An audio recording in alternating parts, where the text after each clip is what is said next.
tonight for the webinar titled Scaffolding Science Vocabulary Within Inquiry-Based Instruction with Dr. David Crowther. This webinar is the first in a 6-part series, a webinar series hosted by the Smithsonian Science Education Center's Laser I3 project. More information about upcoming webinars can be found on our Laser I3 website at www.laseri3.com. The Smithsonian Science Education Center and the Laser I3 team would like to thank the U.S. Department of Education and our match funders for supporting the Laser I3 project and making this webinar possible. Neither the U.S. Department of Education nor any of our private sector funders is responsible for the content of this webinar. So a few housekeeping topics before we get started. If you have any questions, you can submit them through the chat box in your toolbar that should be on the right of your computer screen. The questions may be answered during the webinar, but we may hold to answer them all at the end during our Q&A session. All participants will be muted during the webinar. Our software tracks participant attendance and participation. This webinar will be recorded and be made available on our website, again, which is www.laseri3.com. And if you have any technical issues during this webinar, you can email Allie Colleton. Her email address is collona@si.edu.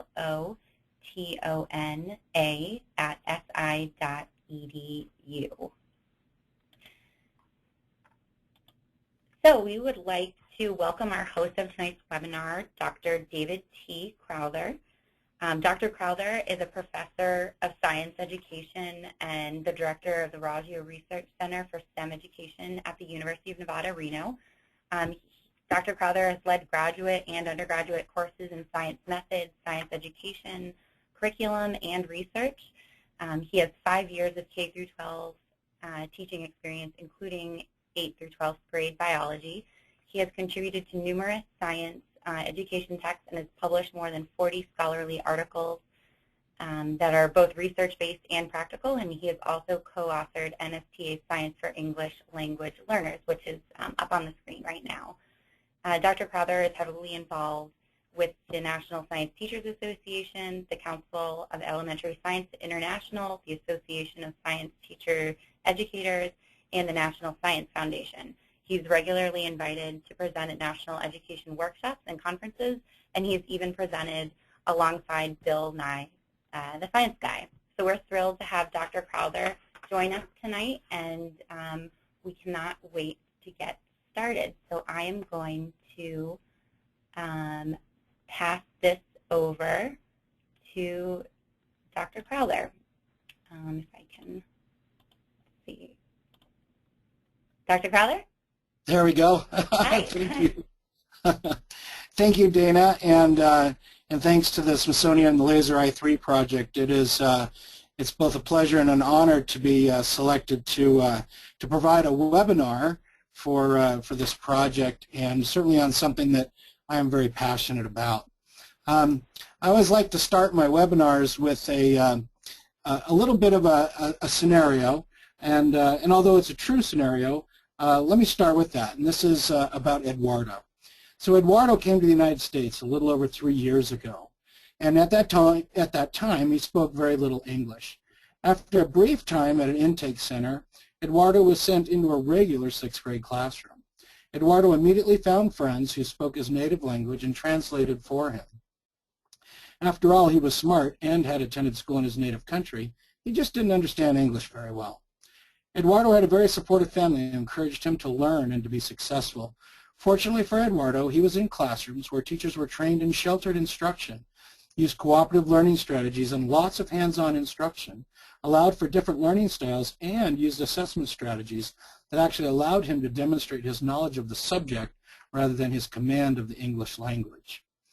So we'll come back to Eduardo towards the end of this webinar, but hopefully this kind of reflects many of the children in your classrooms or the students that you work with.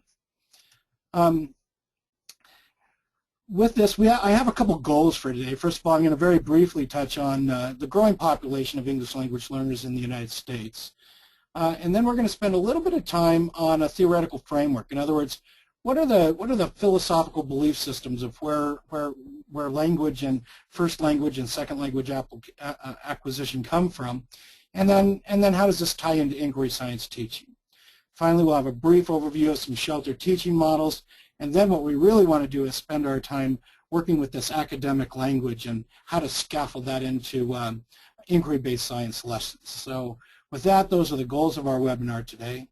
And so with that, let's get started. As a focusing question, I want you to stop and think, is it possible that effective science instruction could enhance the literacy skills of English language learners in the classroom?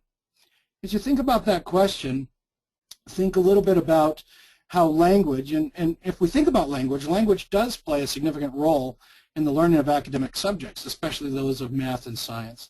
However, it's that scientific language that's also the principal barrier to the conceptual understanding for all students, and especially those students who don't speak English as their primary language. Science, or the language of science, is highly complex, and it requires precise understanding of very specialized vocabulary to carry out specific tasks. So it almost seems like more than just a question, but yet even a challenge. How is it that we can build those literacy skills with the challenge of scientific, academic vocabulary, but yet integrate that with good classroom teaching? So with that, a little bit of the background that we have, and there goes, trying to get the slide to change. Dana, there it goes, all right, so a little bit of lag in time, I'm sorry. So just an overview very quickly. 20% of U.S. residents speak a language other than English at home. And this was based upon the 2010 survey. And when we look at children across the United States, it's a little less than 10%, actually 9.1% of the school-age population actually receives English language services at school. As many of you know, Spanish speakers make up approximately 80% of the U.S. EL population. However, there's over 400 different languages spoken by U.S. students. I had a friend that used to teach in Oakland, and in her classroom she had 24 children, and of those 24 children, she had, I believe it was 12 or 13 different languages represented within even just that one classroom. So this is a challenge that we see in many classrooms today.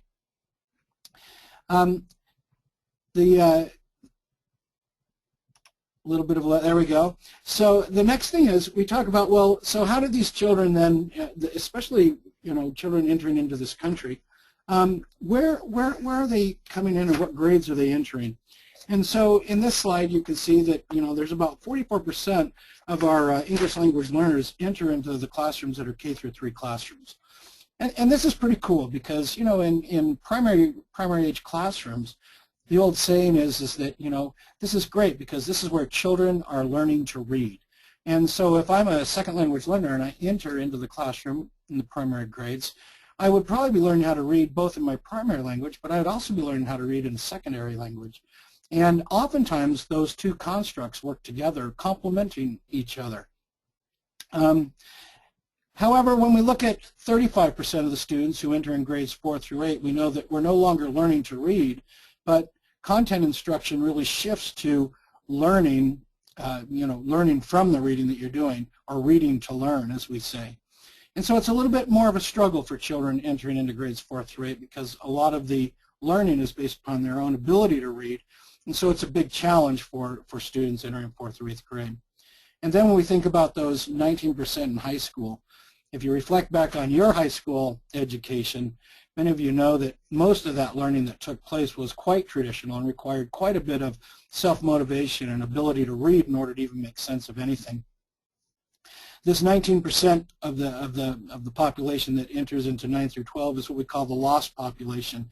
Many of those students enter and try for several weeks to make a go of it, and then many end up actually leaving and pursuing other probably job-related kinds of things that they do. So it's kind of fun to learn. So really, K through 3 is a little bit easier than it is for students entering in 4 through 12, where more of the work that the students do relies on their own ability to learn. And so that's what we're trying to get at today, is how can we help with that. As we transition now to philosophical pieces of learning, I want you to stop and think and answer the question for just a minute. Do you think that your beliefs drive your actions? And so you think about that. Okay, you know, if the things that I'm out doing are consistent with my personal belief system, then my actions are in line with what I'm doing. And a lot of time we reflect this back to education. And when we think about education, our belief system is really our philosophical understanding, or what we believe how children learn. And then how we teach actually is really our methodology, or the pedagogy by which we actually teach students.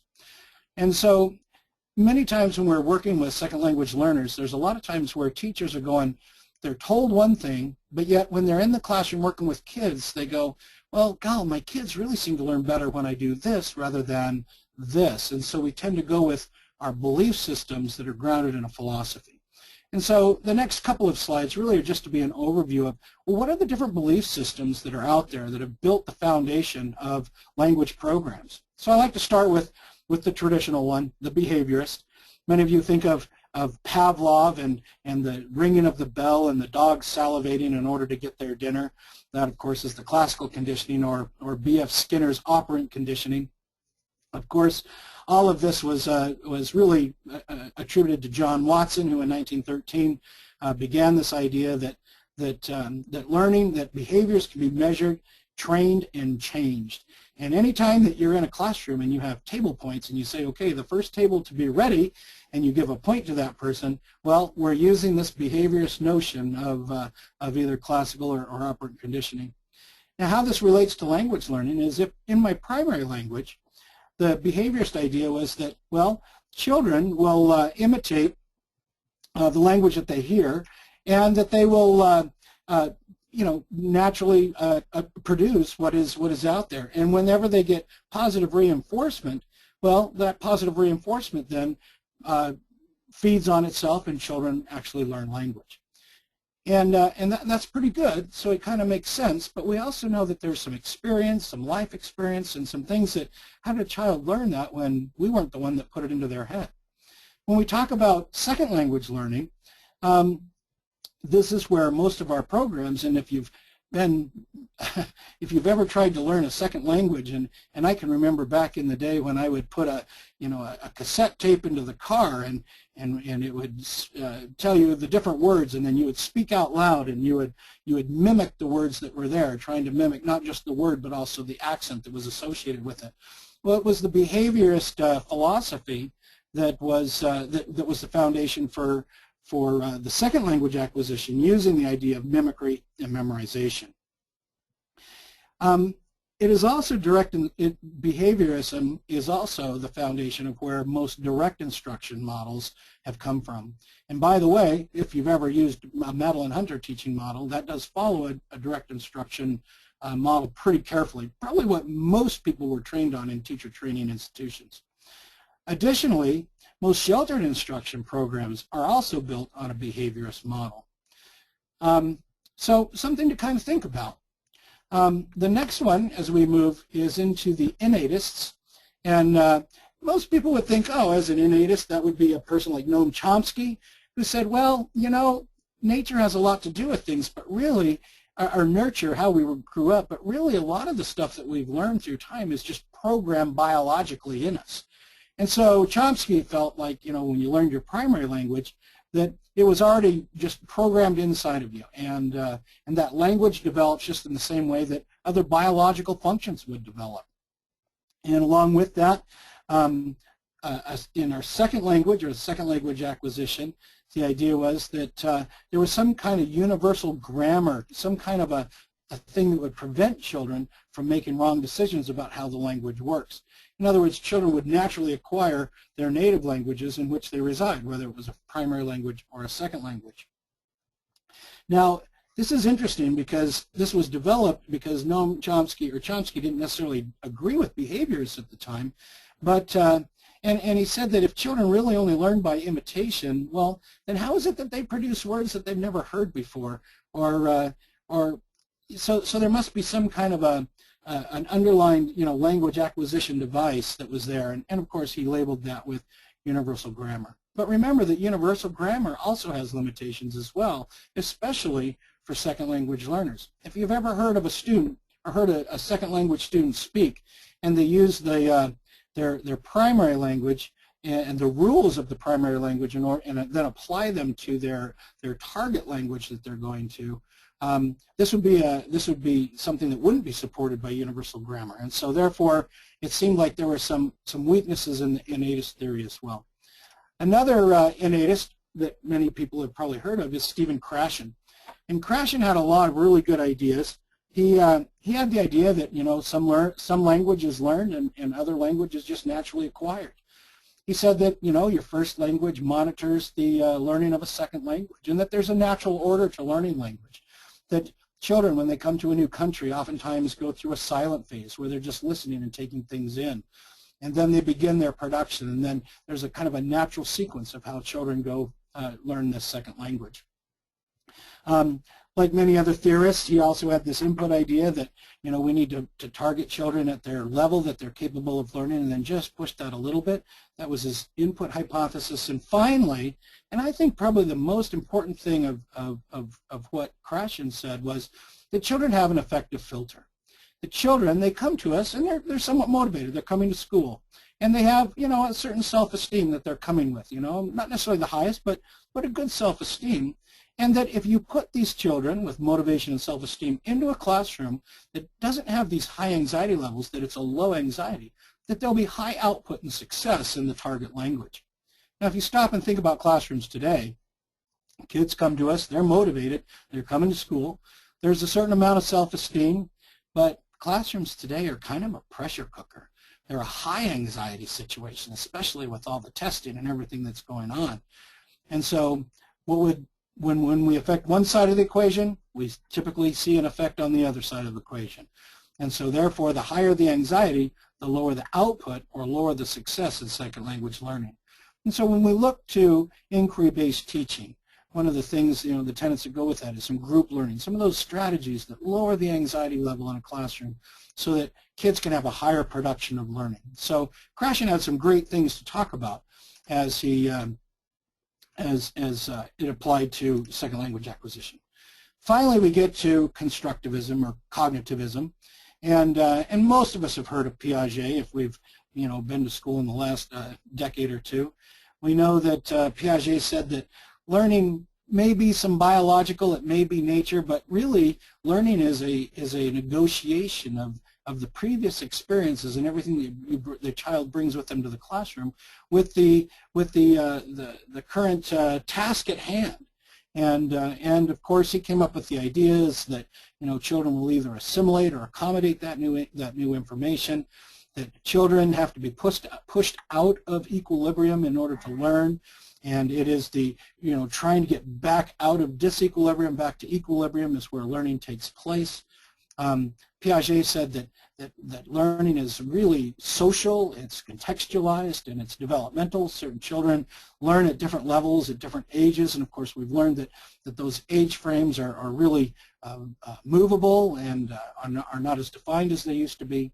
And constructivism is really what inquiry-based science was really built upon. So with that idea in mind, let's finally get to the last two. Vygotsky, and many people think, oh, okay, Vygotsky. Well, he was a social cognitivist, but if you look at his age, he was actually born during the behaviorist time. And but he had a couple of really insightful things. So he came up with this idea of the zone of proximal development. Proximal development is kind of like there's a certain area where kids just really learn well, and we have to find what really works for children in order for learning to take place. He's the father of scaffolding, but yet he was also the person that said, well, in order to use a word, you must learn it and learn it first before you could ever use it. And so he's also the father of front-loading vocabulary. That must have been from his behaviorist roots. Another person that had some meaningful input here was also Cummings. And with his research in second language acquisition, he really came up, with a big idea of social language and academic language, and we'll talk about those a little bit further. So bringing the language or the behaviorist kind of the theory and philosophy piece together, that brings us to poll number 1. So with a little bit of an overview of all that philosophy and all that book type learning that we've all had to do in the past, I want you to stop and answer the question, what philosophy of teaching and learning do you typically rely on the most in your current teaching of science? And so we have a couple of options there. You can choose behaviorist, innatist, cognitivist, or constructivist, or social cognitivist or constructivist, or even a combination of different theories. Go ahead and measure in or weigh in on the poll. Go ahead and answer your questions. All right. So as people are responding, this is great to see that many of you use a combination of theories. And a combination of theories is kind of a really important thing, because it is important that teachers have more than one tool in their teaching toolbox. And so it looks like we have lots of constructivist people out there that really believe in that constructivist notion. So, so very good. All right. So moving on to the next section now.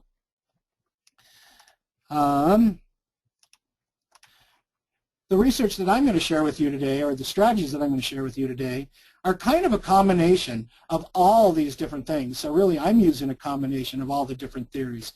And what we did was, as we gathered the evidence of all these different theorists, we looked for the strategies. And basically, we took the strategies that were the best, and then we chucked the rest, so to speak. And so with this idea in mind, we did say that there were some things from behaviorists that were good. There were some things from the social cognitivists that work. And so with that in mind, what we're going to share, or what I'm sharing with you now, will come from that overlap of where things really work for all different theoretical implications. Trying to change the slide here, and it's not working. There we go. So finally, the last little piece that I want to talk about are some definitions. Most of you know that there's different programs out there, but what we're really trying to talk about now are sheltered programs, programs that combine language strategies along with content-based instruction. Some of these things are called SIDI programs, or sheltered instruction strategies, or specially designed academic instruction strategies in English. But the main goal of these programs is to say, well, maybe pulling children out of certain content areas, especially science, that it seems like children, especially EL students, get pulled out of. That's not the best use, because they're losing some content time, maybe to have some intense language learning time, but children miss out on these things. So the new strategies are we're pushing in and we're retraining teachers so that they learn the strategies to help the EL students along with content-based instruction. And probably the strategy that most people are familiar with, or program that's out there, is the SIOP program, and that's the sheltered instruction. Let's see.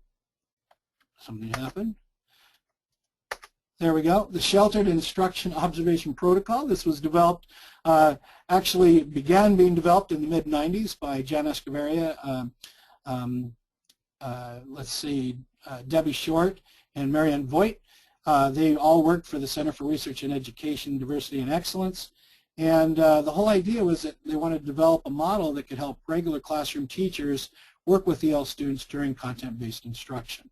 Many of you have probably been trained on SIOP. It's probably one of the most well-researched programs. It has 8 constructs with over 30 features of how to work with your content-based instruction in the classroom. Yet there's one problem with the SIOP program, and that was it was built with a behaviorist idea in mind rather than a constructivist idea in mind. So a couple of the things that we use in SIOP might need to be adjusted in order to fit inquiry-based science. Now, with that idea, let's move to, there we go, a little bit about inquiry-based instruction. So this may be a little bit of review for most of you, but what I like to do is talk about this continuum. Teachers need more than one tool in their teaching toolbox, and so most of us were trained on direct instruction strategies, ways to do lecture, demonstration, or develop skills, but many of us maybe only had 1 or 2 classes on really how to teach on inquiry. And this isn't a one is better than the other. This is really that in order to reach all students, we need to use a blend of instruction, sometimes direct instruction, other times inquiry-based instruction. And when you look at this little model, the continuum, you'll see that even within inquiry, it goes from more structured to less structured or open-ended inquiries in helping children develop their role in learning. When we look at direct instruction, you know, I guess the old saying is that we used to say direct instruction is kind of like the sage on the stage, or me talking to the computer and all of you at this point in time. And then inquiry is more like the teacher is the guide on the side, kind of coaching or facilitating the learning and letting the children have an active role in that. We know that in order to really have an active role, children need to be both kinesthetically and cognitively active in their class, in their learning. When we look at the continuum of inquiry, now we're just on the right side of the X on that. And this is an article that was written by Randy Bell and in the Science in Children. The reference is at the bottom of the page there. They said, well, really, you know, there must be levels of inquiry. And, you know, a lot of research says, well, you know, inquiry wasn't really good, but really that research said that when we just take children and dump a bunch of stuff on the table and say, okay, now go, well, yeah, if they weren't trained in inquiry, then the children really don't even know what to do. So we learned that we have to even scaffold the way that we do inquiry. And this scaffolding procedure by these authors is really a good one. I use it quite frequently. It has a, let's see, we start with confirmation inquiry. This is where children actually learn to do an inquiry. And, you know, but the teacher provides the question, the procedures, and the solution. But then once the kids get comfortable with that, we then drop some of the scaffolding there. So a structured inquiry, then we provide the question, here's the procedure, but let's see what different answers people came up with. Guided inquiry, probably the one that we would really like to target to get to in most inquiry-based instruction, is the teacher poses the question, but then the students have to figure out a procedure and a solution in order, you know, how that aligned with the procedure that they had. And then finally, open-ended inquiry, and this is probably historically used as more of like a science fair project, but the open-ended inquiry is where the student comes up with their questions, they come up with their own procedures, and then the solutions of how they got to that. And so, once again, when we're working with English language learners, many times teachers will use a confirmation type inquiry and rarely move beyond that. And a lot of our research has said, well, hey, actually, ELs can actually move very quickly from confirmation to a guided inquiry. And so just kind of a way to think about how to structure your lessons and the way that you teach your lessons for learners. Finally, probably the way that most constructivist-based teachers teach is really attributed back to a guy named Robert Karplus. And Bob Karplus, he was a nuclear scientist at University of Berkeley. And back in 1958, he walked into his daughter's classroom. She was a second grade student in the local schools there. And he saw that they were having a lesson on something in physics. I believe it was force and motion. And as he looked, and remember this was 1958, what do you think the learning looked like? Well, you can pretty much guess that they were doing some choral reading out of a textbook and trying to have some kind of a discussion about that. And Bob Karplus said, well, you know, that's interesting, but, you know, I'm a physicist, and by the way, when I do physics, it doesn't really look like that. And so, so Bob Karplus said to the teacher at the time, he said, well, hey, you know, I'm a physicist. Can I bring some stuff from my lab that might represent some force and motion and let the kids play with that? And of course, the teacher said, absolutely, come on back and let's see how that works. You know, less time that I have to plan, that would be great, right? Well, so a week later, Bob Karplus comes back and he puts the stuff out on the desk, and the kids are so engaged that he almost loses control of the classroom, a situation that many of us have probably had in our life as well. But what he realized at that time was that, you know, science teaching probably needs to be changed to be more like what scientists do. And so He then took a sabbatical, and then he went and studied with Jean Piaget. He actually went to Switzerland and studied with him. And then when he came back to the United States, he invented what we call a three-phase learning cycle. And this is really simplified by saying, you know, we've been teaching science backwards all this time, because typically we give a lecture, that's the content, and then the kids after the lecture get a chance to practice it. Well, he wanted to reverse that based upon how Piaget said children learn. And so he invented what we call now the ABC method, or activity before content. Now that's important because that's not activity without content. You know, we see that as another complaint against inquiry, is that teachers are just doing activities and not really focusing on content. But this is an activity with the content. And he said that children need to, first of all, start with an activity or an explanation, and then children gain experience from the phenomena that's at hand. And then after the experience, you have your conceptual introduction phase, or basically we label the content from the experience that's gained. And then the final piece is, once we know that knowledge now and it's been confirmed for us, and notice that in the concept introduction phase, that's where we actually introduce the scientific vocabulary. It's an interesting thought, because oftentimes traditional teaching says, let's load that stuff right up front. But oftentimes children, and especially second language learners, become disengaged with that. But once I've learned it from an experience that I've just had, then it's important to go on to the next phase, the concept application phase, where the students then apply both the new concept that they've learned and the reasoning pattern that they have, and the academic vocabulary that they've been exposed to as well.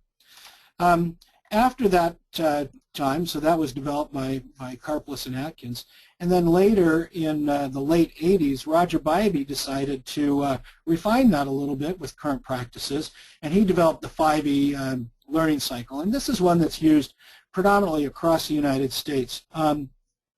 It's also the model that FOSS kits use, and a lot of different models. We know the STC kits follow an inquiry thing along with this, with the activity first. So most of the major hands-on curricula that's out today that's current follows a learning cycle model, whether it's the 5E or some derivation of the 5E. Roger Bybee said that, well, jumping into an activity is fine, but really we've got to start with an engagement first. And engagement means that we just focus the idea of the children. You know, maybe they just came in from lunch, maybe they just had a fight on the school bus, maybe, there's things, so we have to focus their learning. And so an engagement was a very short thing that introduces the concept, typically in social language, not in academic language, and activates prior knowledge. Then you would go on to have the activity. This is very similar to the exploration that Karplus talked about. The explanation phase is both concept and vocabulary development using scaffolded approaches. Then after we've labeled the content, then we have a second activity where the children get a chance to practice the content that they've just learned and apply it into a new setting. And then, of course, the final piece there is the evaluation piece. And we know that all instruction, all good instruction, has both a formative and a summative piece. The formative piece, well, that's the learning as we go, and we make sure that our formative instruction allows for access in all the different language domains: reading, writing, listening, speaking, and then the summative assessments. And we've got to make sure that summative assessments test, the conceptual understanding, not necessarily just the reading ability of children. Well, now with a little bit of an idea about the philosophy now, and then a little bit about inquiry-based models that we use, we come to our second poll, and this is just out there to say, so do any of you use the learning cycle, some form of the learning cycle, to teach science? And so if you're using STC programs, then you could say yes. If you're using other programs that follow some kind of a model, that would also be yes. Or if you've not heard of these, you might say, well, no, I've never heard of that before. All right.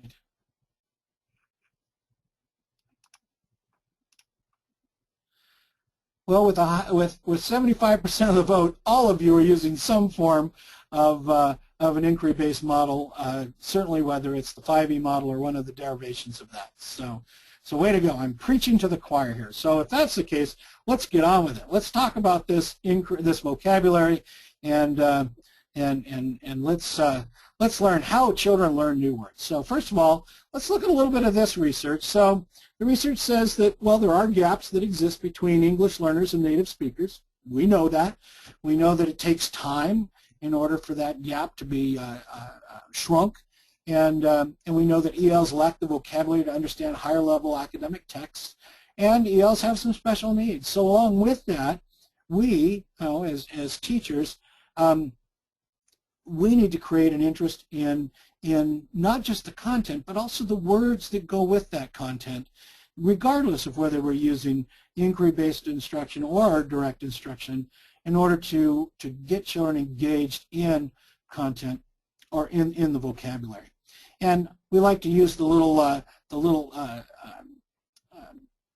equation here that, incidental learning, learning just by, chance, plus explicit learning equals real word learning. So the children are really going to learn those new words. So let's look at a strategy that we developed.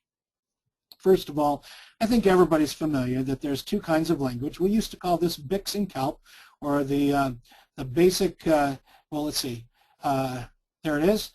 BICS, which is the basic interpersonal communication skills. We really call that social language now. We know that it's informal, it's predominantly oral, it's 3,000 words or less, short, simple sentence structures, and typically children acquire this 6 months to 2 years, from 6 months to 2 years of being in a country. This is, I call it the language of the playground. This is the language that children have to survive. So with that, this would be like, for me, if I want to go, on vacation to somewhere else, I would have a, maybe I'd learn how to use a bathroom somewhere else, or how to order a drink or something like that. Academic language, or what we traditionally called CALP, was, the cognitive academic language proficiency, is formal. It's cognitively complex. It's predominantly written. It's hundreds of thousands of words. It's long, complex sentence structures, and it takes 5 to 7 years to master. And I really think this is important because children develop that social language. They can come up to your desk, have a conversation with you, but then go back to their desk and just kind of sit there and go, I'm not sure what I'm doing. And that's the difference. They understand socially some of the things, but they still struggle with that academic language. So remember that, that takes a long time to develop. So how do we do that? So if most sheltered instruction programs use a direct instruction technique, how can we use inquiry to really develop, or multiple learning theories to develop that? So we did that. So on this particular slide, I want you to know that as a researcher, we steal from the best. And so this slide is simply there for references if you'd like to go learn a little bit more about this. But my colleagues at WestEd, Jim Carr and Ursula Sexton, have developed a great idea about how to scaffold content. And then Isabel Beck also, or Beck and McEwen and Kukin, talked about using a tiered approach for vocabulary. And so we took those two ideas and blended those two ideas to make a strategy. Now let's take just a second and talk about Isabel Beck's tiers of language.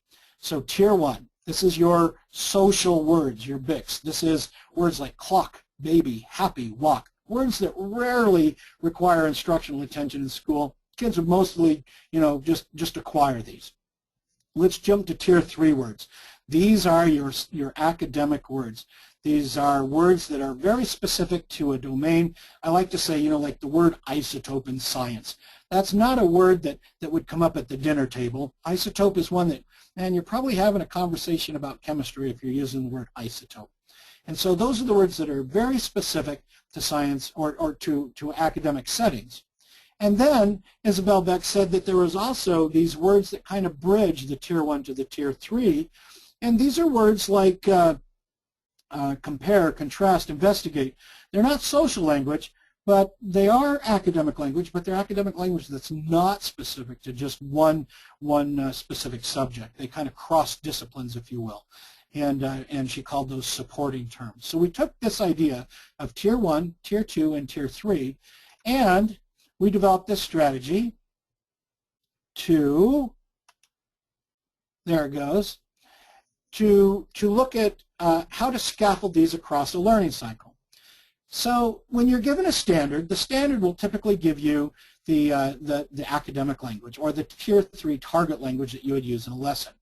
So for instance, if you had a standard and this was, let's see, I have a question. Somebody, Danny, you want to help me with the question? Sure. I actually don't see a question coming in. Okay. But I will let you know. Okay, sorry. Okay. Sorry to interrupt that. No. Okay. Okay. So let's say that the word was given to us, and let's say the standard had to do with density. So that word in the standard, that would become our Tier 3 word. So we would insert that into our Tier 3. Now our job would be to find synonyms for that word density that would be in Tier 2 and Tier 1 or in the social side of that. So stop and think to yourself for just a minute. What would be a word for density that could possibly be a synonym that would be a social level synonym? And so if you're thinking to yourself, what could that possibly be? You might come up with this idea, and can't change the slide for some reason. There we go. Okay. Oh, okay. Here's why. All right. So let's look at that idea. We'll come to that in just a second. So as part of your homework for this, you got a handout, and on that handout was 3 pages of words that deal with science. And if you get those words out right now, you can kind of look at those, and hopefully you cut those out before you started listening to this webinar. The first thing I want you to do is to just look at all those words. Just look at all of them. And you're going to realize that, wow, some of those words I know. There might be some words that I don't know in there. And it looks like some of those words are more social and some of those words are more academic. And so what we're going to do is we're going to organize all of these words. So the first sort that we're going to do is organize them by topic. So take just a minute and let's say, all the words that have to do with the human body, move those into one pile. All those that have to do with states of matter, move those into one pile. One of those that have to do with maybe the water cycle, move those into another one. Those that have to do with plants and seeds, move those into another pile. So organize all your words and just kind of put them in different piles for right now. All right, and so hopefully everybody is quickly looking at their words and pushing and moving those around on the paper and putting all of the different words together in the different areas where they would belong. If we were live, I would be there walking around and looking at your groups, watching how different groups have organized the different words simply by topic. Now, I've not asked you to tier these yet. I've just simply asked you to group them by topic. But as you can see that in each of these groups, there's going to be words that are probably Tier 1, Tier 2, and Tier 3. Let me give you just one more minute to sort through those words. Now, some of you are probably going, wow, I've kind of got a couple words left over. I have no idea what these words are. That's okay. Let's make a pile of words I have no clue about. You can just set those words aside. All right, I'm going to give you now just one more minute to see if you can organize those. And I know I'm probably making you go very fast by pushing these words around. Sometimes it's helpful to have a person next to you talking to you. What does that word mean? What is that word associated with? Sometimes this works a little bit better in groups. And by the way, that's true for most children. They like to talk about these different words. Okay, well, you've probably got the words organized by topics now, or at least very close. So let's look to the grouping of words that deals with maybe the water cycle. What I'd like you to do is to pick these specific 3 words out. Let's pick out the word water, the word rain, and the word precipitation. And what I'd like you to do is to organize those words as, well, I think you already know that precipitation, that's probably going to be the Tier 3 word. That's the target word that we want to use in our science instruction. So really what you would have to choose is, well, what would the Tier 1 and Tier 2 word be, the synonyms in the social academic setting be? Water and rain. So would you put it water as Tier 1, rain as Tier 2, and precipitation as Tier 3? Would you use rain as Tier 1, water is tier 2, and precipitation is tier 3. And a lot of people go, well, I could come up with rationales of why I'd put water as tier 1 or tier 2. And there are rationales for both. So what you first of all learn is there's no real right way to do this. Secondly, I would say that it really depends on the students that you're working with. What words are they most familiar with in the target language that would be level 1 and level 2? So most people typically say, well, we're going to use water as tier 1 because most children are familiar with that word water, even in a target language, their second language. Rain then becomes a little bit more specific about what kind of water it is and how we get that. And rain is very specific. Rain is water that's falling out of the sky. And very specifically, then, that leads to precipitation, which is the scientific word for rain. See how that kind of works? So water, rain, precipitation. Now, this is a really cool thing. So let's try this one. Pick the word shell. So find the word shell. So these are probably the words that are over there with seeds and all those different kinds of things. So you have the word shell. You have the word seed coat. So if shell is your tier 1, a shell like an eggshell or something that surrounds the outside, a seed coat is very specifically that outside part of a seed coat. I wonder what the tier 3 word would be for that. And I always say, wait for it. The tier 3 word for that is testa, T-E-S-T-A. It's probably down there in the pile of words that you had no clue about. But you probably just had an aha moment at this point in time. You said, wait a minute, testa. Now I know what testa is because it is a seed coat or the outer shell of a seed. And so by scaffolding vocabulary, we can make these same discoveries for children while we're teaching the inquiry-based science. And as they're learning it, we transition them, the children, from their social language to the academic language. So it's a really good strategy. Hopefully, you all stayed with me for that. And so I've kind of moved on now that if we were to set up a learning cycle, you would see that in the engagement and exploration phases of the learning cycle, that's where we would really, in our instruction, use the tier 1 and tier 2 language. That's where, we'd use that social language. We wouldn't introduce the content first. We wouldn't front load that vocabulary, but we would front load that vocabulary with the social synonyms of that word. And so then we would let the kids go on to the exploration phase where they would actually engage with other children, typically in a cooperative learning setting where they're discovering the phenomena, but they're also using the language that they have access to describe the phenomena at hand. We then would move the academic language development to the explanation phase. So after we bring the activity to a close, then we work with the children and we actually do a formalized academic vocabulary development at this point in time.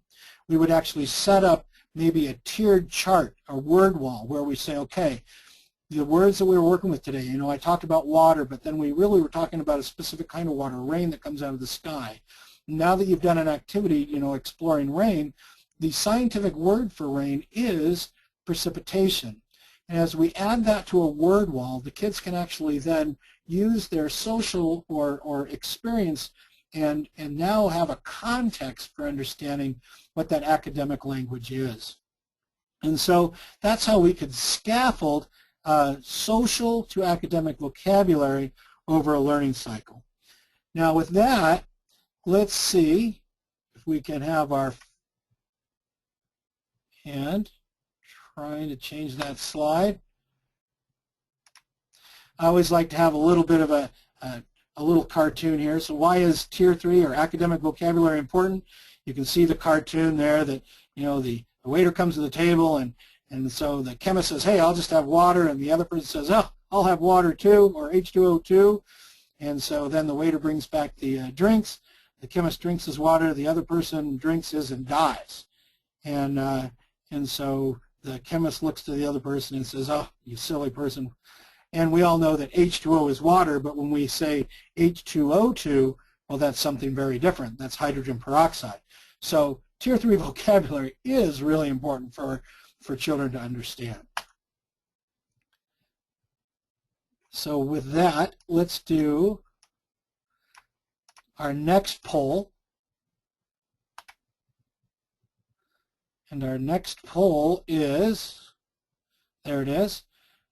I think that the blended tiered approach to scaffolding academic vocabulary within an inquiry-based science instruction may work in my classroom. If I scaffold from the social to the academic, would that work for your kids?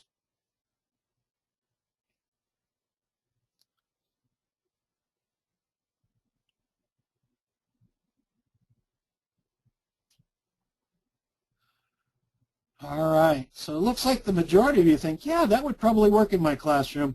And a couple of you are going, well, it's a good idea, but I probably need to learn a little bit more. I would agree. So we've also in our handout attached an article that a couple of colleagues and I wrote together on this strategy so that it would help you learn a little bit more about it. I know it's kind of hard to do that over webinars, but with an article there that it's attached. And that article is attached behind the Seth story. It's the last 3 pages of that particular handout. And it was an article that we wrote for Encella, and it's entitled Academic Vocabulary Instruction Within Science, the Blended Tier Approach. So you could certainly read a little bit more about that. Now let's go on and talk about this a little bit more as we try to wrap up our final piece here to the webinar. Let's talk about this in terms of what this looks like in practice for you as a teacher. So if I'm designing a lesson, I'm at the lesson planning stage, I would look at the standards, and then or the standard that I'm teaching. I would then take that academic vocabulary, put it into this chart. So the standard would go in column 1. The academic vocabulary that I want to enhance for this lesson would go over into the tier 3. I would then part of my planning process have to think of what are the synonyms, the tier 1 and tier 2 synonyms that I would use to help scaffold that academic vocabulary, and then what definition am I really wanting the kids to get when they hit that target language? They know not just the word but the definition of that word. So this is a little planning chart that you could use along with your lesson planning format of whatever you use. It just helps you think, here's the content, here's the academic word that I'm going to use, here's how I'm going to scaffold it.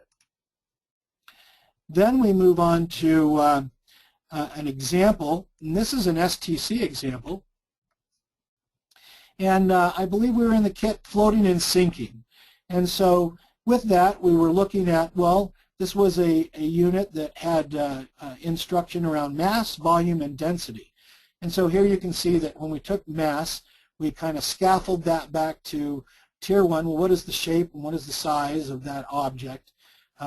Many people don't like to use weight when we're scaffolding up to mass, but if you really try to define mass to children, well, then we have to really understand what weight is. We know that mass really is the weight and the pull of gravity on that in order to really get the mass or the amount of stuff that makes up something. When we look at volume, how much space does something take up? That would be the tier level 1. And notice that sometimes I don't just use a word, but I have to use a short phrase. And that oftentimes is the case. Sometimes it's hard to find a synonym, a one-word synonym. Sometimes we have to use a short phrase to make a tier 1 equivalent of that academic idea. But here's one that you can kind of see how we developed out of the STC unit with mass, volume, and density. Moving on then, this is a, there we go. Oh, maybe I went too far. There we go. In one of our classrooms, this was an entire unit, and so a lot of people now ask, well, how many academic words should I have per lesson, or per unit? How many of those words, tier 3 words, should we have in a lesson? And really, when you look at a standard, we really mean when we have a tier 3 word that we want students to really master that word, to really be able to have mastery of that word. So it's likely that even in upper grades that we probably want to limit the tier 3 words per lesson anywhere from 1 to 3 words per lesson. If you have much more than that, it really gets to that idea of, well, I can't remember that list of things I was sent to the store to get, so limit the words. But here was an example of an entire unit, and so I believe this unit had 3 weeks of instruction.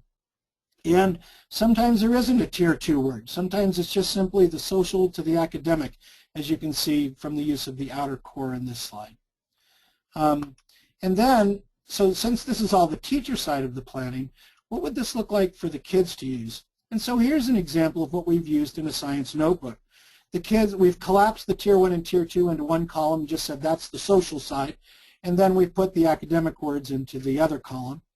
And when we were working with kids, we realized that it's important for them to have some kind of a representation of that, some kind of a reality representation. And so they can, glue something actually into their notebook, or they can draw a picture or some representation of what that is. And then the students actually come up with their own definition. And this is where we had a kind of a cool thing, because we then would compare and contrast the student's definition with the book definition. And so it's actually a differentiation strategy, because we can take the student definition and negotiate it against the book definition during this time, and the kids can see that, well, a solid metal center, yeah, that's right, and the metal that's in the earth is iron and nickel.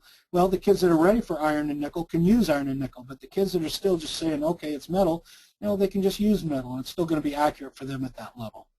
So this is an example of what the kids can do in their science notebooks. And that brings us to the next slide. I'm not going to spend a whole lot of time on this, but the reason I put this slide in was simply to show we've done a lot of research on a lot of units, and basically we've done an analysis to say, is this effective? And our effect size for this was greater than 1, which means that not only was this a statistically significant strategy in learning, but it was very practical for learning. And so we did a lot of research. And not only did kids learn pre to post test from this strategy, they also retained better in most of our studies over time. So we did a post test over time. So with that, hopefully you've learned a little bit of a new strategy that you might be able to implement into your inquiry-based teaching, and hopefully that would have a little bit more help for your students in time. And so I'll end the story with Edward. So over time, Eduardo became more comfortable in the welcoming environment provided by the teachers and began to understand the new language he was immersed in. Eduardo was pulled out of his regular classroom for ESL instruction during his first 2 years, but in this third year, he had learned English conversationally. He could read and write in basic English and began to understand some of the technical aspects of academic English. With this knowledge, Eduardo began to feel confident in his learning once again. As his confidence increased, so did his skill. He required less and less of the help that was available to him from his English instructor, and as Eduardo reflected back upon his experience in America, he fondly remembered his science class where he worked with real wires, bulbs, and batteries as he constructed a simple circuit. He was still amazed at how this experience both fascinated him and encouraged him. He was able to construct both science knowledge and English language that described what he was learning. He remembered that when the wires were put together in the right order with the battery and the light bulb, the bulb lit up, and that made a complete circuit. He greatly enjoyed the hands-on aspect of the lesson, but was really amazed at how he had learned the word circuit as a natural process. That lesson not only became a lifetime interest in physics, but also taught Eduardo that he could learn and be successful in America, a place that he now calls home. So with this webinar, one of the things that we tried to do was to, first of all, introduce you a little bit of the theory, kind of set up actually the theory that will probably be used in all the webinars that are coming forward, but theory that also supports better practice for working with English language learners. You also learned a very specific strategy for scaffolding vocabulary from social to more academic across the learning cycle, and in our research we found that this strategy really worked for ELLs, but it also worked really well for all students in your classroom. So with that, we hope you've learned a little bit more about a strategy that can help you in your classroom instruction. Thank you, Dr. Crowther. So on behalf of the SSEC and all of our participants, I want to thank you for taking the time to share with us your expertise and all this valuable information, and we really appreciate the time you dedicated to creating and hosting this webinar. So we're pretty much out of time right now. We do have some questions that have come in.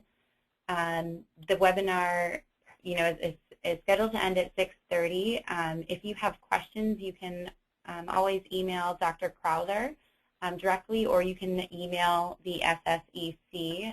Dr. Crowther's email address is up on the screen, as is the SSEC's email address. For those of you who did ask questions, I'm going to go to the closing slide, and if If you want to spend about 2 to 3 minutes responding to a couple questions, we can do that. If you need to leave, we can, of course, you can log off. So thank you everyone for attending. This webinar will be made available online on our website, laseri3.com. There's a short survey that will pop up at the end of this webinar. Please take a couple of, or about 1 minute to respond and give us your feedback. And we will be hosting about 5 more webinars throughout the school year, so you can visit our website for a list of upcoming webinars and to register. So thank you, everyone. And for those of you who want to stay on for Dr. Crowther to answer a couple more questions, we can do that if that's okay with you. Yes, absolutely. Okay. So the question about density, if we go back to slide 40 and the STC example, we use density as the tier 3 word. So tier 1 words that we use in the engagement phase would be how heavy is something, how light is something, or do you think that the that's has lots of stuff inside of it or less stuff inside of it. As we move to tier 2, we would look at the action of that. Does it sink when we put it in water? Does it float? And so what would that do with the stuff inside? And then, of course, that gets us up to what is actual density. And, of course, during that time, we'd actually take time to learn that the density is a relationship of the mass of an object to the volume of an object. And so that would be how we would, that's exactly how we tiered it with the STC kit. The next question was, does this strategy work only with science vocabulary? Could we use it for other subjects, math, language arts, social studies? Absolutely. So we've researched this pretty intensely in science, but my colleagues in mathematics have used this strategy as well. And just remember that scaffolding is a great strategy for all students, but especially EL, but absolutely works in mathematics. The only time it doesn't work is if you're using more of a direct instruction approach, where you actually want to front load a vocabulary to use later on. So anytime you're teaching an inquiry-based instruction, this strategy would definitely work regardless of the content. Oh, are there strategies for helping people find tier 1 and tier 2 words? Absolutely. So there's databases. If you go into Google and you actually search tier 3 words, you'll actually find that there are massive word charts that are there for tier 1 and tier 2 words. There's actually even these little calculators where you can actually cut and paste a paragraph and put it in, and it'll actually tell you how many tier 1, tier 2, and tier 3 words you actually have in a paragraph. So that's a good way to look at the text. If you can cut and copy a text into one of these calculators, it can tell you how tier 3 dense that reading paragraph is, and then that's a way that you can modify it for your English language learners, transition more of the tier 3 to tier 1 and 2 words. So lots of resources. Just search tier 1 word banks, tier 2 word banks, and tier 3 word banks, and there's lots of them on the internet. Finally, I use this strategy in literacy as well. We had a PD on this called Shades of Meaning. I used the tricolored paint samples from Lowe's. Oh, excellent. And we tier from more basic to more academic vocabulary. Excellent. So once again, I would love to say that we invented this specifically, but because Isabel Beck's research was in English language arts, we have seen lots of other disciplines doing that. We've simply just taken this strategy and used it in science. So thanks for sharing with us. This does work in other subject areas as well.